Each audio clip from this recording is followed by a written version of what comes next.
truck. Now, I don't know what's happening. I mean, graffiti is spreading. I'm telling you, it's like green mold. I see this truck, a trucking company going on the Jersey Turnpike, and it says, we're number 3. We don't try at all. Oh, honesty is not really the best policy. How many of you have tried honesty lately and found that it can be disastrous? Well, it really can be. Can you imagine what would happen if everybody really tried to be honest for about 5 minutes in their life, in crucial moments? Like, you go to a sales meeting or just anybody. A guy comes in, he says, how do you like my new suit? I mean, you're really honest, really are. And who wants to be, really? I mean, let's face it, friends, we're all walking around wrapped in a thick cocoon of dreams. And the one thing that has made society work, I mean, man, because we're basically a carnivore. And, man originally started out as a cannibal. And I think he's just decided along the way not to, be too outward about it. He doesn't, and that's what's called society. See, coming to an agreement that we will lay off eating each other in public. I mean, with the French fries on the side and a little tomato sauce over the kneecaps and that kind of stuff. Well, now, wait a minute, man. I mean, that's true. This is not the Lawrence Welk good time hour here, and I ain't Glenn Campbell. I'm going to say more about life. But that's what society really is. See, it's a decision that I will protect your cocoon if you will protect mine. That really is the essence of civilized life. Now, the barbarian, he doesn't do this. The true barbarian just reaches down, picks up his iron mace, and claps you one behind the ear. This is the ultimate truth, you see. So he figures life would be better without you on the horizon. So, bam, that's all there is to it. Now, that's the difference, really, between the barbarian world and the civilized world. But then, of course, being part of man's society, you walk around, you read novels, and you go to movies. And have you noticed that almost all the movies that man turns out these days is about man? I mean, there's movies about war, there's movies about sex and love and all this jazz. But rarely does man face, in any of the movies, his true adversary. It ain't his fellow man. What is our true adversary? I mean, our adversary, really. What is our true enemy? Is walking around human beings. What's the true enemy of all living creatures? No, because to some people it's probably rats. But I would like to point out that the rat, too, suffers from this same problem. I'll tell you what it is.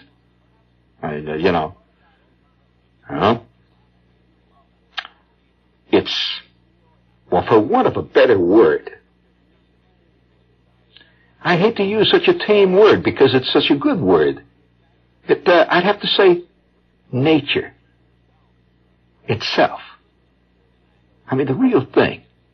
Now, wait a minute now. We've just had floods all over the place. Thousands of people died in the floods, right? Okay. Nobody says anything about what caused the floods. It's not somebody lousing up. It's nature.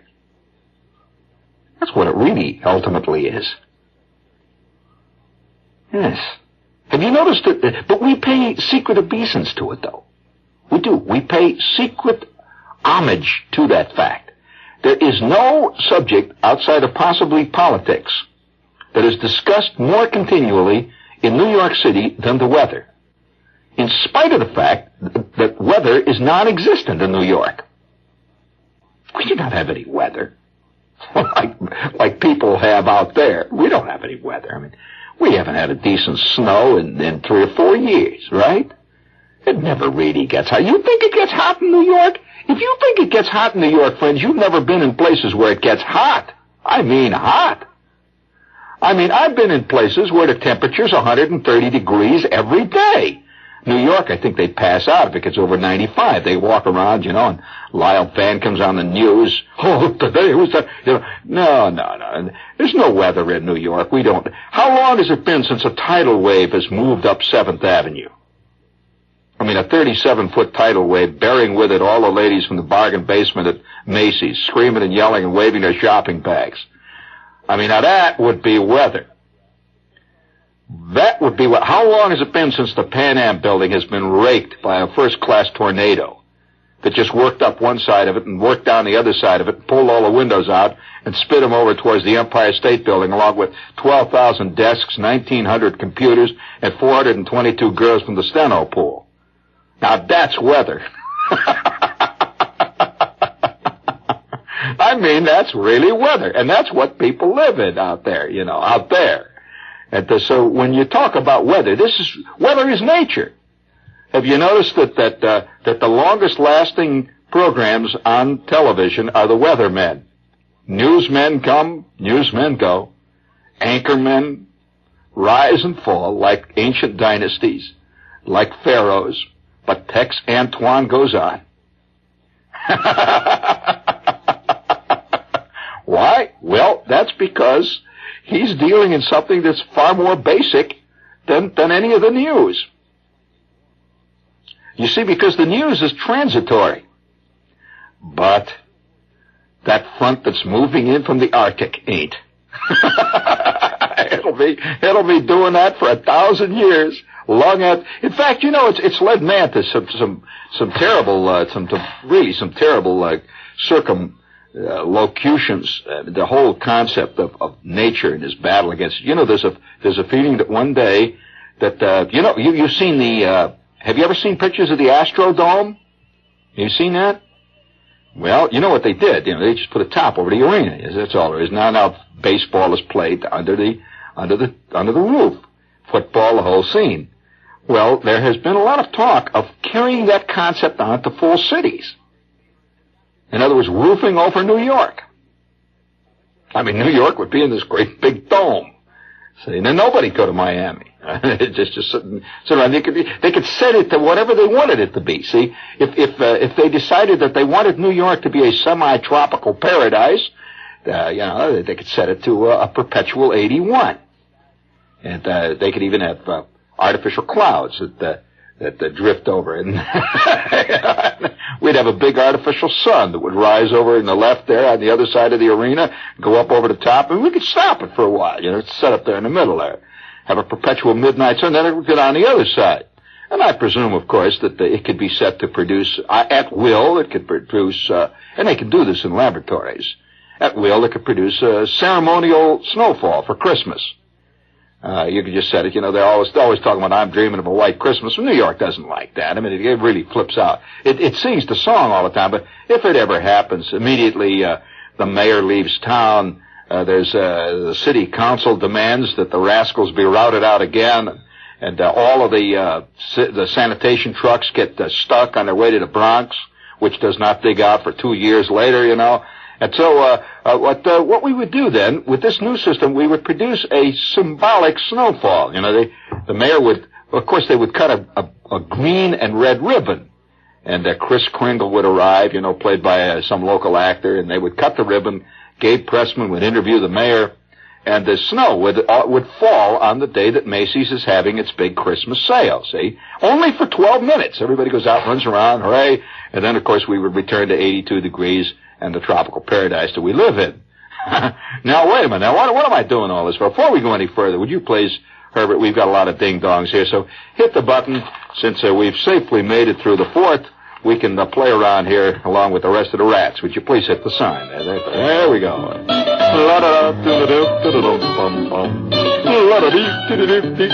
By the way, this is an old Portuguese folk song, and if I sang the words to you, I'd be kicked right off the air. You'd be surprised what they sing in the Portuguese music. Oh, my God, oh, mamma mia.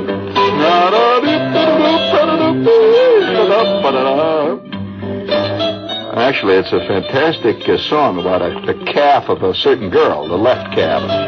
Just fantastically rounded calf, and it's, highly erotic in the Portuguese Well, if you're a kid type, and according to the TAP people, if you're under 26 and over 12, you're a youth type, well, you can take advantage of TAP's fantastic youth fare. It's TAP is the Intercontinental Airline, of course, of Portugal. Only $210 round trip. And Daddy will get rid of you for a whole year if you can pull it off. In fact, the ticket is good for a year, round trip. You know, you can spend the whole year sitting around in the sun, cashing Daddy's money orders and all that stuff, and having a hell of a time. And it's only $210 round trip, Portugal. The prices are incredibly low, the food is great, the people move real good, and they play guitar. It sounds something like this. Maybe you can learn the words to it. Ah, my little Portuguese vixen. Yes, indeed. That's $210 youth fare to Portugal. Go where the European kids go? Portugal. Yeah.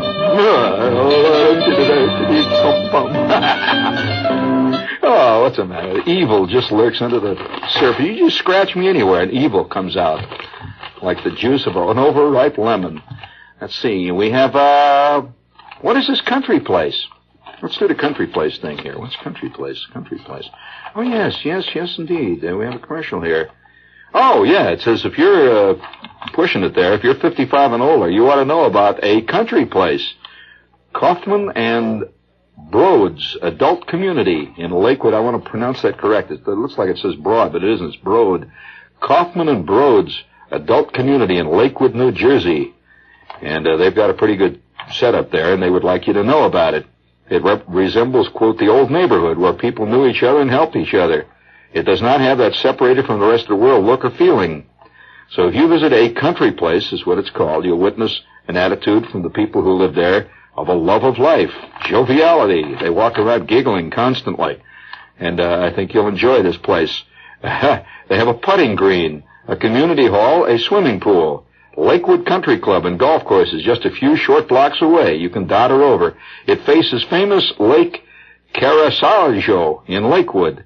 To visit a country place, yes, sir, take the Garden State Parkway to exit 91, or take Route 9 south to Lakewood and follow the signs. You'll see those big signs there.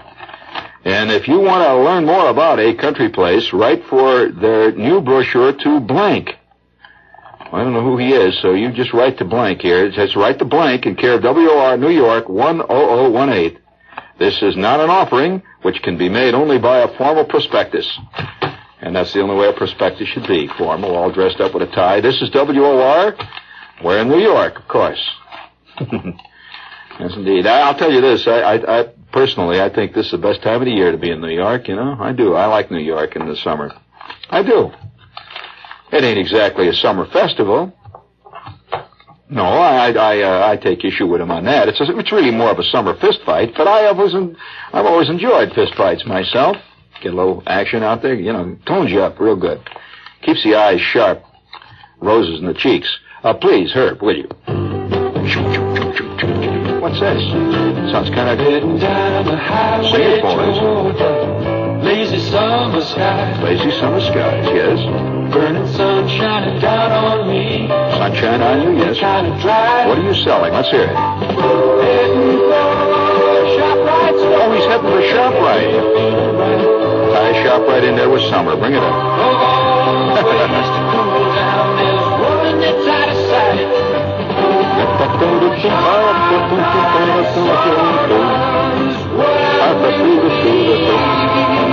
It's a fantastic group. Ed Nepotism and the Promotions. Wonderful crowd. Bring it on.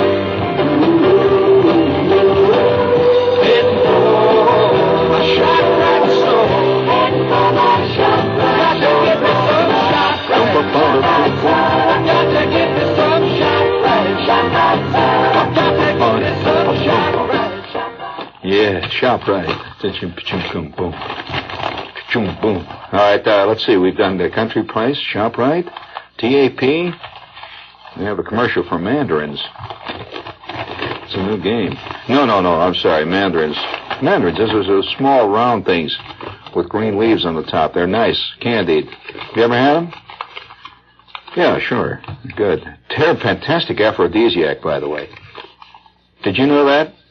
In some states, they're illegal. Oh, you see, it's very common to see a librarian crazed on candied mandarins.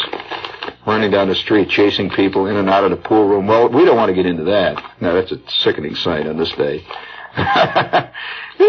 But what we do have here is we have the Mandarin House in the village, 133 West 13th Street. And if you're looking for a good restaurant, I would like to personally recommend it. It really is good. Very fine Chinese food, and they specialize in the Mandarin Chinese dishes. And this is a selection of the best classical food from many provinces of China, including Peking and Canton. And more than that, it's a very pleasant restaurant. They have a garden-like. It's an outdoor dining room. It's in the heart of the village, a beautiful street in the village, by the way. And you get a sense like you're in a completely different world. It's outside. It's a garden. It's got plants, and it's got a little brook that runs through it, and has a pool, and it's lit up at night with Chinese lanterns, and it is extremely, very, very pleasant. It's on 13th Street, 133 West 13th Street, between 6th and 7th Avenues.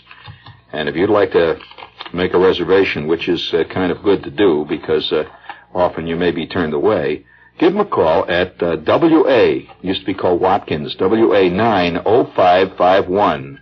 Watkins 90551, and tell them the Silver-Tongued Devil sent you. Okay? Mr. Chairman, you're recognized as the chairman of the New York delegation. Go ahead, Chairman. Chairman, New York, as Parker. Delegates are gathering for the 1972 Democratic National Convention. This is Jack Allen. Join me, Don Folsom, Walter Kiernan, and the rest of the WOR News team for complete coverage. Live from Miami Beach Convention Hall, starting Monday, here on WOR. Have you had the feeling that certain months come less frequently than others? I'm serious. I think that July only comes around once every 7 or 8 years. It's not a month that one sees often. One sees more often February. I think February is we have more, maybe 6 or 7 Februaries a year. I think that we also have quite a few, which surprises me, considering the month itself. I think we also have quite a few Octobers, but very few Julys. We have an occasional June. June comes occasionally, not as often as, say, October, but it does come around. One of the rarest of all months, rarely do we have one in New York, is April. Very rare month. We don't have many Aprils. I don't recall an April since about 1965 we haven't had one. Do you remember an April recently? No, we just don't have them. Now, it's strange how months are like that. And July is a very rare month, and since we are having one this year, and everybody's been very pleased about it, that we are actually having a July this year. That July is a month, I'll tell you. You know what July is considered out in many areas of the country? July is considered the month of the big lightning. Oh, boy. The big lightning. Woo! I'm telling you. And I want to salute a guy today who's really seen it. I mean, he's really seen it. Would you please give me my salute music? How about something good in there, Herbert, please? Tonight, this very, very concerned radio station, dealing as it does with the life and times of a human creature, would like to salute Roy Cleveland Sullivan. Roy Cleveland Sullivan, as one of the few men among us who's really seen it, man. He's really seen it. My God, he's seen it. Listen to this. We have a note here, was sent to us by one of our spies. It was a spy in Washington. This is the Washington Post, and it's a story by a writer named Hank Burchard for the Washington Post, and it was filed in Doom, Virginia. Doom, D-O-O-M. Doom, Virginia. How symbolic can you get? Roy Cleveland Sullivan is a veteran Shenandoah National Park ranger who used to have a fine head of beautiful hair. He lost most of the hair last Sunday when, for the 4th time in his 60 years, he was struck by lightning and lived to tell about it. If that isn't a world record, it certainly puts Sullivan right up there with the leaders. It is not a distinction that he cherishes. And we quote, "I have never been a fearful man," Sullivan said in his soft voice, full of the ancient Middle English accents of people who grew up in the Blue Ridge Mountains. "I have never been a fearful man, but I have to tell you the truth. Today when I hear thunder, I get a little shaky." Sullivan hears a lot of thunder because he lives and works on a range of mountains where storms rage, often while the sun shines on the valleys along either flank. 3 of the hits by lightning have occurred while he was on duty, including the last one, which got him while he was manning the registration station at the Loft Mountain camping area. And we quote, "Well, it was a gentle rain, but no thunder. Just no thunder at all. Till all of a sudden I heard this one big clap, the loudest thing I ever heard." Sullivan confesses today to a certain curiosity about why the Lord has singled him out so often. And he said, and we quote, "I have tried to live a good life. I don't understand it. Has hurling lightning bolts at me." Strike number 1 was the worst. In April 1942, his 6th year with the Park Service, he was in the Miller's Head Fire Tower when a heavy storm hit, and we quote him again. "The tower was new and they hadn't put in the lightning rods yet. It was hit 7 or 8 times, and fire was jumping out all over the place. So I decided to bail out. Well, I got it just a few feet from the tower. I'm bailing out when all of a sudden, bam! It burned a half-inch strip all the way down my right leg, knocked my big toenail off, my foot was full of blood, and it run out a hole in my soul." Were he not a modest man, Sullivan could lay claim to 5 lightning strikes. When he was a boy, while cutting wheat with his father in a high meadow, a bolt struck the blade of his cradle scythe and then bounced off along the ground, setting the grain afire. So far as anyone knows, nobody has ever been hit 4 times and lived. 4 times and lived. Here's his latest one.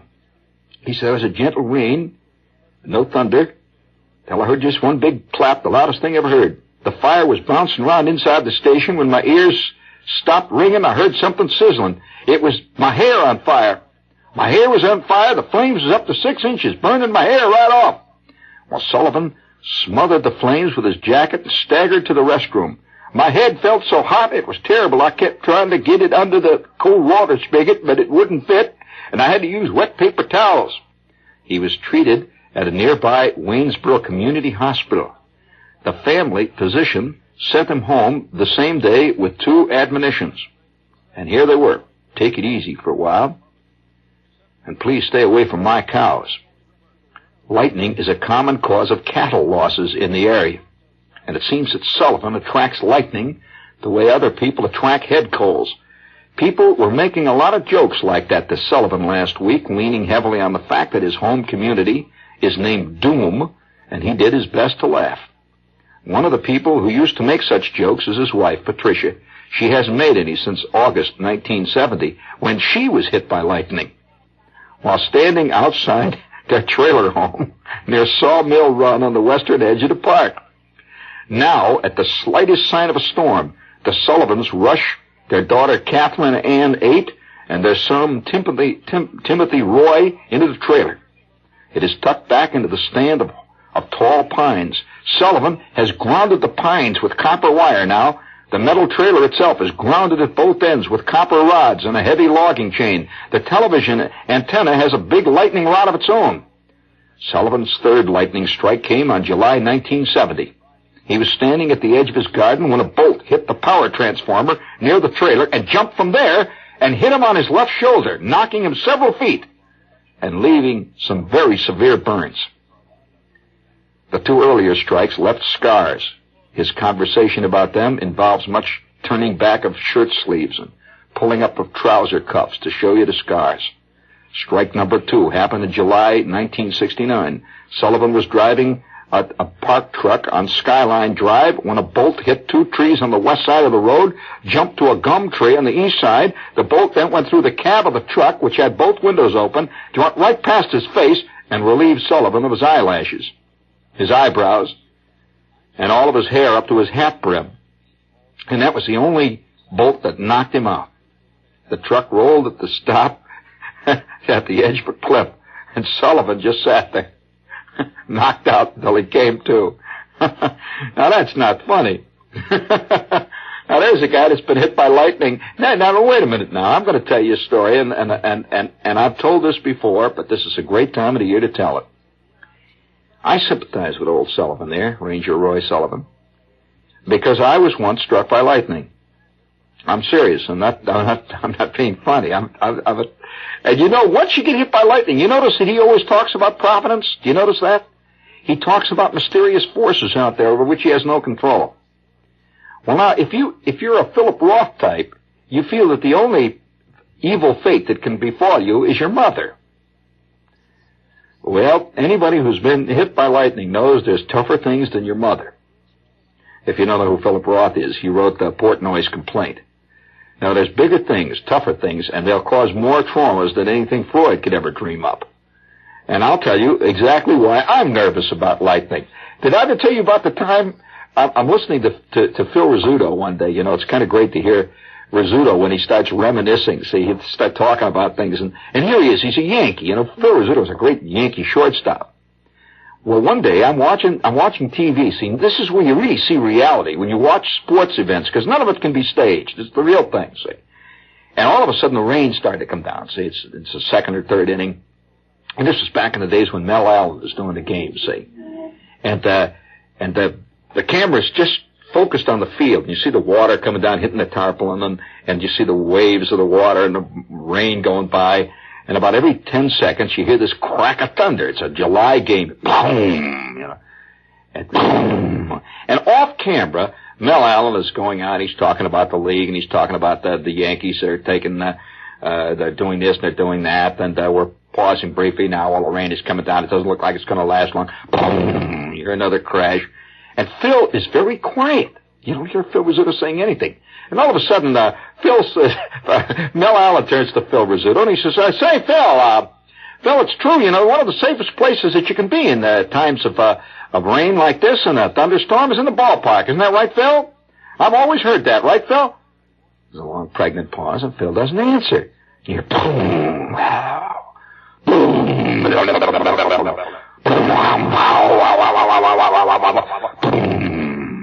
Lightning is lashing itself out over the Bronx. At which point Phil says, well, I don't know whether that's true or not. I don't know whether it's true or not. Mel, he's very nervous. And with that, Mel says, what do you mean, Phil? Nervous. And all the while, I'm watching this. See, this is a real thing. There's a big thunderstorm going. Phil says, well, listen, he says, did I ever tell you about the time when I'm playing down in I was playing at Louisville. In fact, I think it's the 3I League or something, whatever he's playing. And he said, playing at Richmond. That's it, I'm playing at Richmond. And Mel says, no, what happened? He said, well, I'm playing in Richmond. He said, I'm playing shortstop, right? And Mel says, yeah. He said, well, all of a sudden lightning hit the field. And he says, it hit our center fielder. And well, then lightning hit him, knocked him down, blew his cap into the stands, knocked his shoes off. And he said the lightning traveled along the ground, hit a drain pipe, blew the top of the stands off. So our outfielder got up, staggered around. His cap was in the field. He says, knocked me flat. I was walking around out there at shortstop, hit him out in center field, just knocked me flat. And then, you hear this thunder again. And of course, Mel Allen went on with the happy, jovial goodwill of a guy who's never been hit by lightning, who assumes that anybody getting hit by lightning is folklore. It was very quiet. You could see he's very nervous.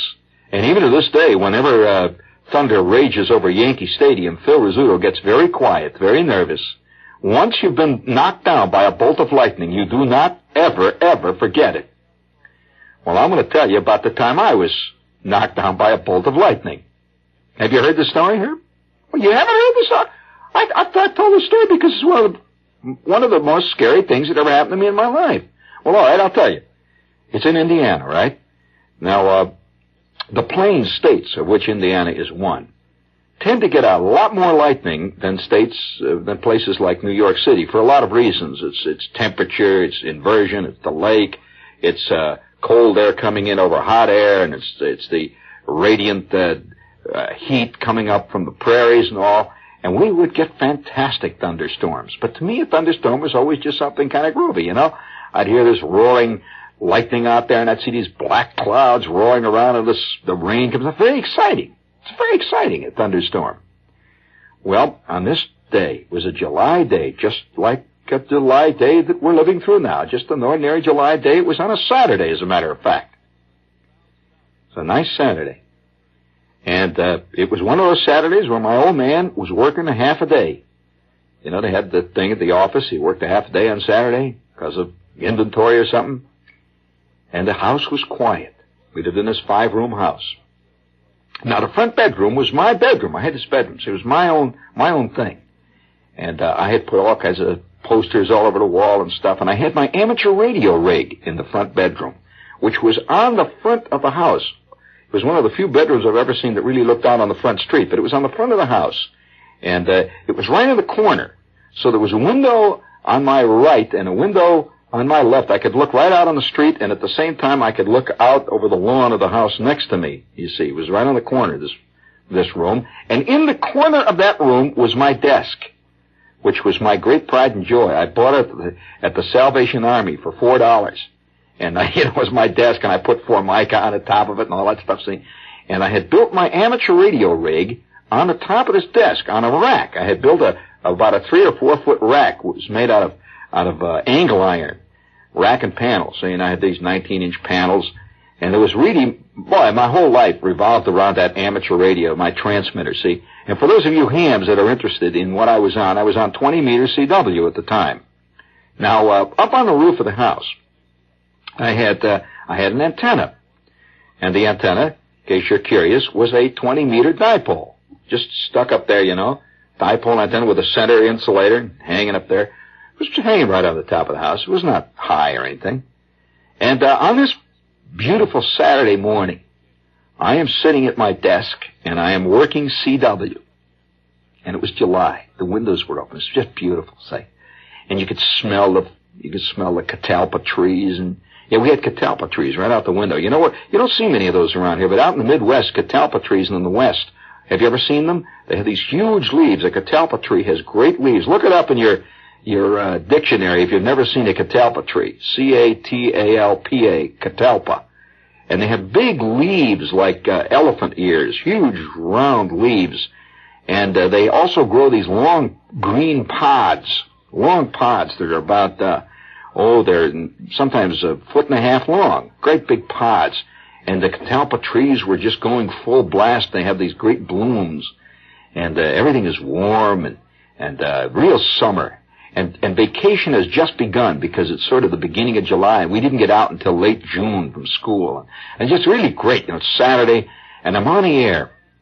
Well, for those of you who don't know what CW is code, with a telegraph key. And I am operating CW on 20, on the low end of 20. And on this particular day, I have called a CQ, see. And there was no DX coming in, and the band was very lively, and there was a lot of stations on, and so I call CQ,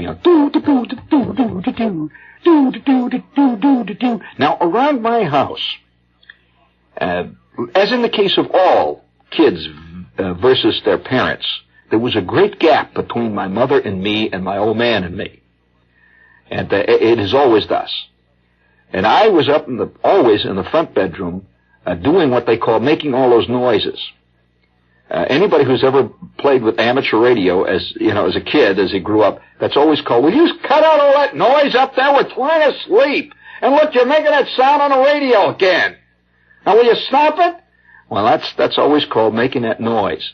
Well, of course, what you were doing was involving yourself in worldwide electronic communication. You weren't making that noise, which was way above and beyond the ken of anybody else in our family. My old man's technical knowledge stopped short of how to use Simonize.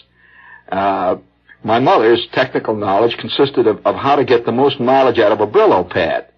And so here I am sitting there, doing this mysterious thing. And I was always on the defensive about it. And I couldn't understand what all those beeps were. I can't stand those beeps coming out of that room all the time. Will you stop those beeps? And she used to see all this stuff. And I had these rectifier tubes that would glow blue. I had a pair of 866 Juniors, which are a mercury vapor rectifier. And they looked spooky to both my father and my mother. And every time I would put my key down, they would glow, this blue glow. Well, that not only looked very spooky, but it looked unbelievably dangerous, which, incidentally, to tell the truth, it was. Let's face it, I had a power supply that delivered 1,500 volts at 200 mils. That's quite enough, friends, to knock the front end off of your house any time it wants to do it. That's a lot of power. So I'm sitting there working away with my rig on this day, and my mother's out in the kitchen. And she always, every time I got out, she would walk to the door and she'd say, "Now you be careful now. You're gonna get a shock. Now be careful with that. And stop making those beeps so loud. Can you turn it down?" And she would walk back into the kitchen. She always felt you were gonna get a shock. See, playing around with electricity. Well, I had gotten my share of shocks, and I might add RF burns, which is another story. That RF, what you're listening to me is radio frequency, RF. And when you're tuning up a pi section network and you start getting an arc off of the knob of a pi section network, I got an RF burn one time that caught me in the thumb, and I'm serious. It burnt me all the way down to my ankles inside. It bored a hole in me. So I had my share of it. See, but I never told them about it. I'll keep this away from them. Say, oh yes, many's the time I used to. Oh man. So one day, this Saturday, I'm sitting in the front there, and I'm working away, and I call a CQ. My mother comes in. She always did it every time I was on, because she had the radio on the refrigerator, since she could hear the boo, boo, boo, boo, boo, boo coming in there. She had this cheap radio. And, it was called a night radio. It had this night on the front, with a silver visor and all that. It's a terrible radio. So she comes into the front, and she says,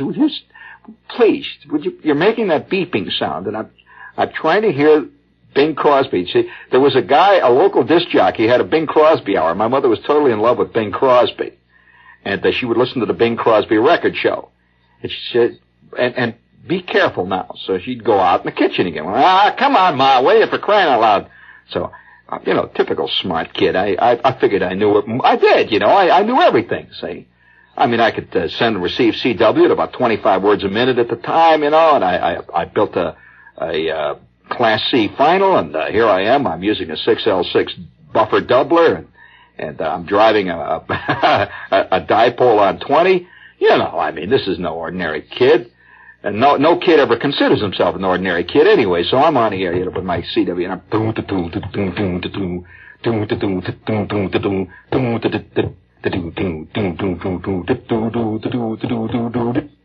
had a beautiful, what they call a Lake Erie swing.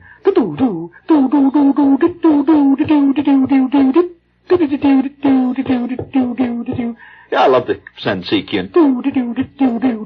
Well, I stand by. I go, and sure enough, right on my frequency, a guy comes back. He's calling me, see. And he signs his call. Well, he was in Denver. He was a W9 at that time, was Denver. Now I believe it's W0. He signs, and he's in Denver. So I come back to him. I say,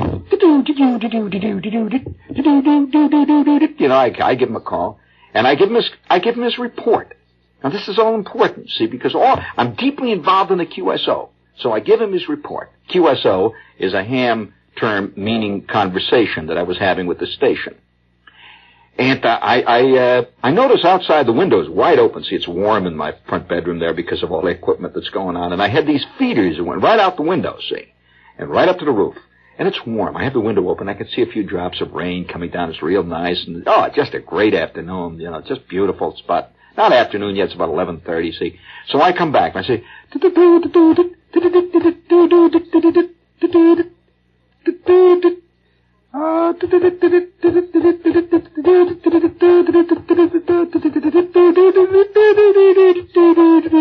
I'm giving them 579X, his report. And I just tell him my name, and I raise my finger from the key. I say, handle here.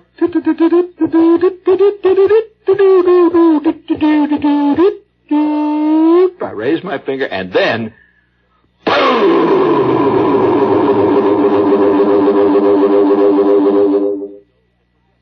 That's all I remembered. A gigantic blue flash. I saw a flash. I saw that. That's all I remembered. For at least, I'd say 30 seconds. And suddenly I come to, and I'm sitting across the room next to the daybed. And my polo shirt, I had this yellow polo shirt, is scorched, and my fingers, I can see my fingers are black. For an instant, I didn't know what happened. I thought maybe my power supply, I always was afraid that these cheap electrolytic condensers I had were going to go up. And that's what I thought happened. And I looked, and it's gone. My rack and panel is gone. Gone. I mean, gone. And my mother has rushed into the bedroom, and she's standing looking at me sitting, and I remember her words. She said, I told you you'd get a shock. It was then that I realized what had happened. I had been hit by lightning. Lightning had destroyed my entire rig, had burned up my feed cable that went up to the dipole. It was gone. But more than that, it was fantastic. There was a crack that went down from the ceiling of the room all the way to the floor and had been pushed out. I never saw anything like it. It was like somebody had driven a truck inside of my room and had just run into the wall and pushed it out like the bow of a ship. It was bent out. And I was sitting there stunned. My mother saw the crack. She said, what are we going to tell your father? We're going to tell your father you broke the house. You broke the house.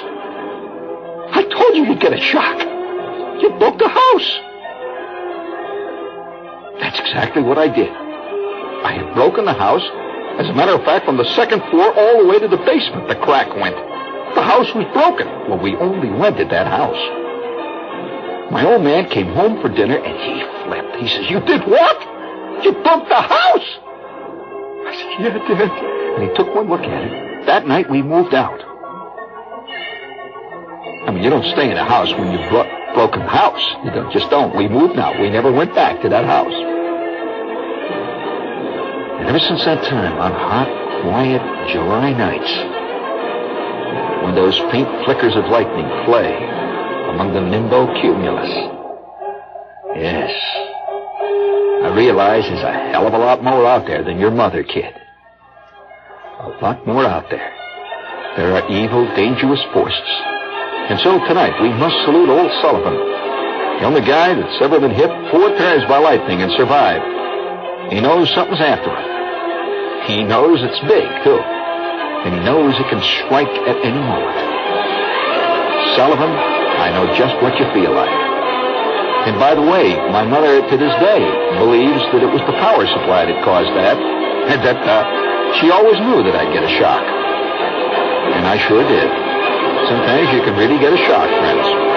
All kinds of shocks. Oh, yeah, this is WOR New York. You stay tuned for Lester Smith and the news.